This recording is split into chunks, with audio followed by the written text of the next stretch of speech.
Welcome to the Vet Dental Show. I'm Brett Beckman, board certified veterinary dentist, and we bring this podcast to you every Wednesday as a veterinarian, as a technician, as a dentistry team to help you be even better in veterinary dentistry in your practice. We're sponsored and partnered today with the Veterinary Dental Practitioner Program. If you're interested in being among the best anywhere in general practice as a team in veterinary dentistry, I invite you to request an invitation. Just go to ivdi.org/INV, like invitation, first three letters INV. So IVDI, International Veterinary Dentistry Institute, ivdi.org/INV, and we'll get you the information that you need. Kristen has a question. What is the risk of iatrogenic jaw fracture during extraction in the canine patient?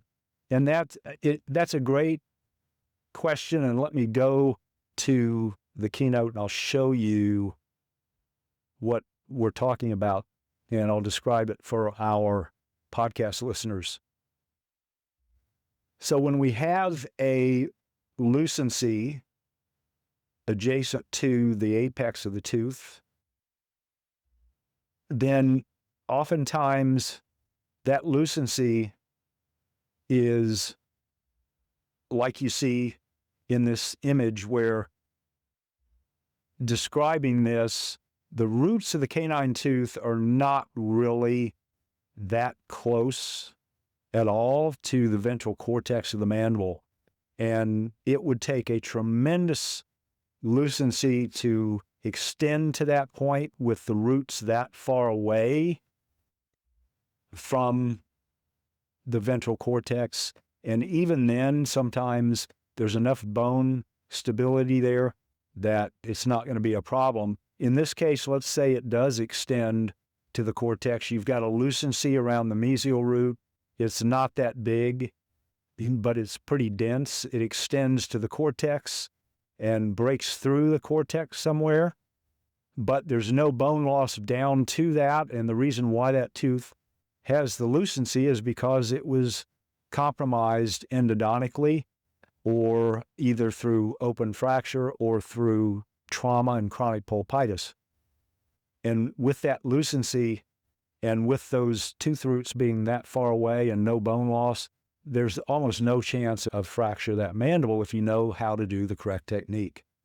So that's the answer to that question from that standpoint. But if there's bone loss that surrounds that entire two-root structure there from the standpoint of all the way to the apex, and those root apices are closer to the ventral cortex of the mandible, which happens in small dogs.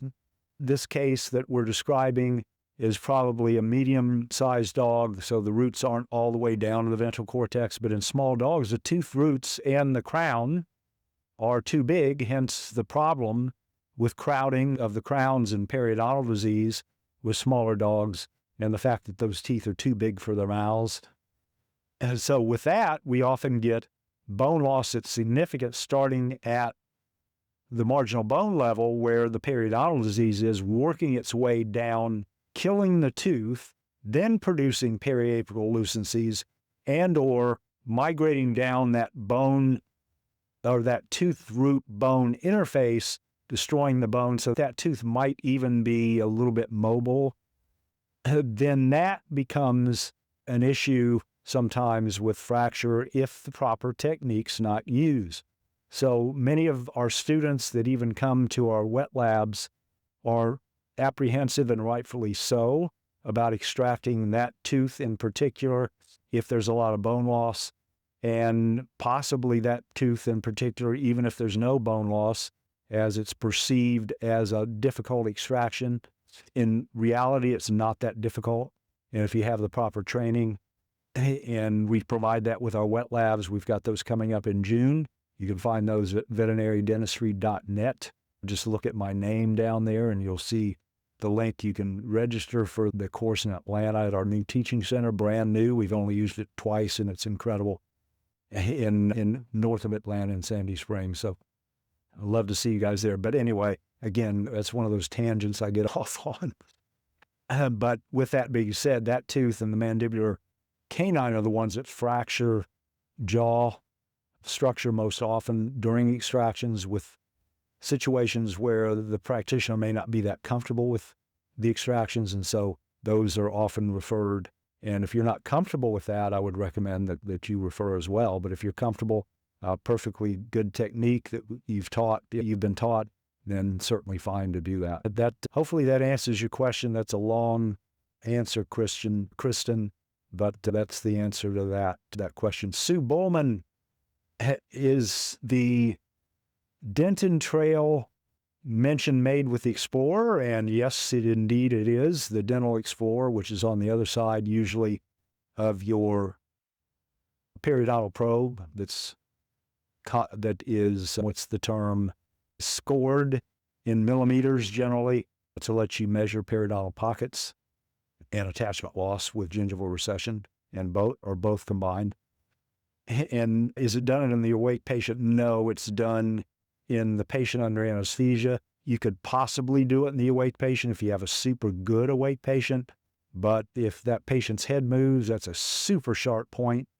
Therein lies the problem. So I would suggest that in all cases, with few exceptions, that you do it under general anesthesia. It's got to be evaluated anyway. And your radiographs are super important if there is something that is associated with an abrasion of a tooth. And so that determination, you need radiographs anyway because that tooth's been traumatized. So do it under anesthesia, Sue, would be the best way to answer that. Haley Arola.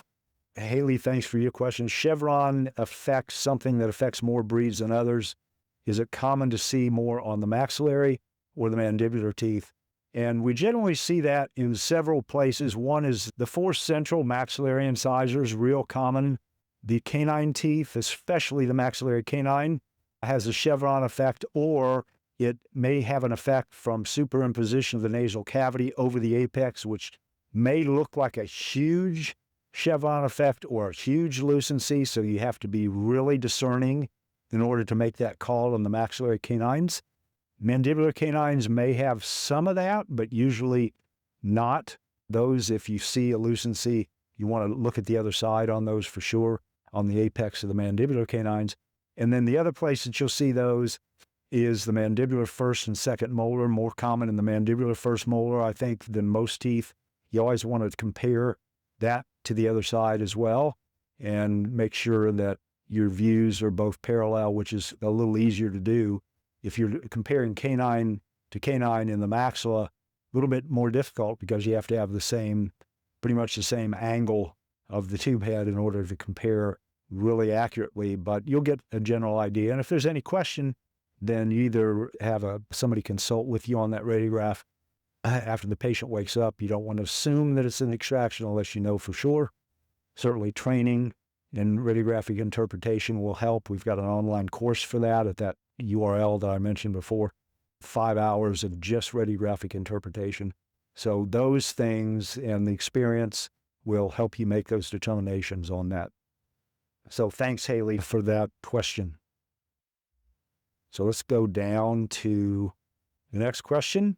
Michelle Pang, dental composites recommended to restore defects, seal dental tubules, and protect the underlying tooth structure. How long does it last?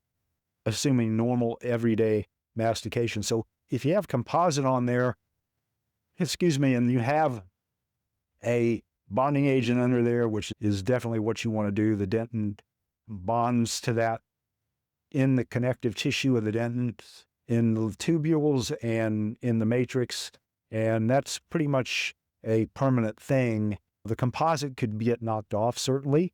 And so if you're using composite, which very few people listening today are, there are not very many people who are using composite. They might be bonding, but we teach that in the advanced course. So if you're not doing, that's where you get that information. But if you are looking to how long it lasts. If you're just bonding a minor defect in the dentin, that's going to last until tertiary dentin comes in and replaces that, or it's essentially forever. You want to monitor that tooth, because if you've got that insult into dentin and you're looking at it day one, let's say it comes in Monday, you don't know when that occurred. So it might have occurred 2 months ago, and we haven't had chances for the bacteria to get into that dentin, kill the pulp, and show radiographic changes as a subsequent result. So you always want to check that down the road a couple months after that and make sure that you're up to actually 6 months after that or so, to make sure that there's no changes. If the patient's older, you probably want to go a year, because the canal is smaller and the changes are much more slowly to develop. So those are the guidelines that you use for that. And mastication's not going to alter that for the most part. Good question there. Eric Yeager, totally a business question, more than a healthcare question. Do you think it's financially justifiable to learn restoration work in general practice? And I think it's super common to find it. And we get a lot of questions in courses about restorations and bonding. And it's not that super difficult to learn bonding. You want to know the basic principles of cavity preparation and the physiology of bonding to make determinations based on that knowledge. So that's a course in itself. Great question. Hope I answered that. Eric, it is indeed justifiable to learn that. And you just need to invest the time to get that kind of training. So Monique has a question. With a tooth that has only a root fracture, would there ever be a time where the tooth could stay? And that's a great question. And yes, indeed, a lot of times, and maybe more often than not, that tooth can stay. If you've got a tooth that is undergoing resorption around a fracture, but it's under the bone and there's no periodontal changes there, then that is probably never going to be a problem.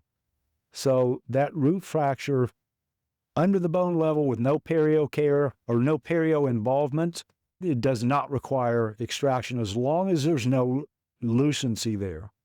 If there is a lucency present, then with that lucency, you want to make sure that it is indeed a lucency and not a Chevron sign.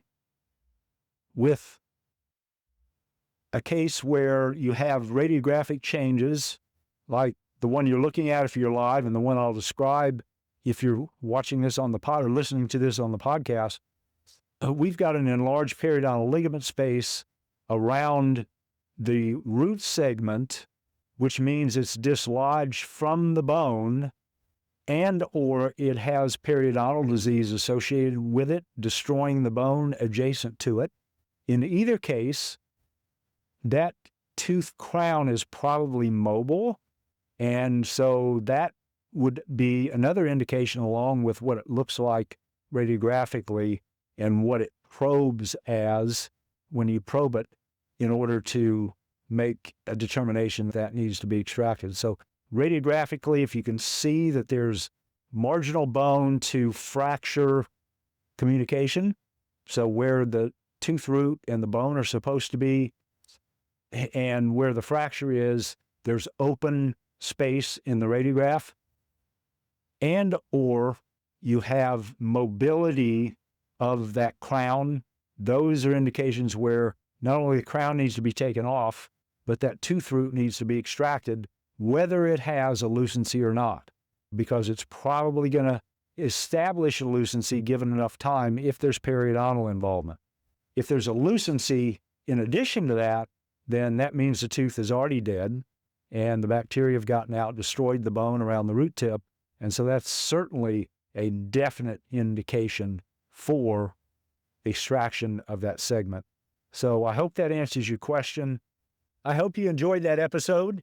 If you'd like more information about the Veterinary Dental Practitioners Program, please submit to request an invitation at ivdi.org/INV.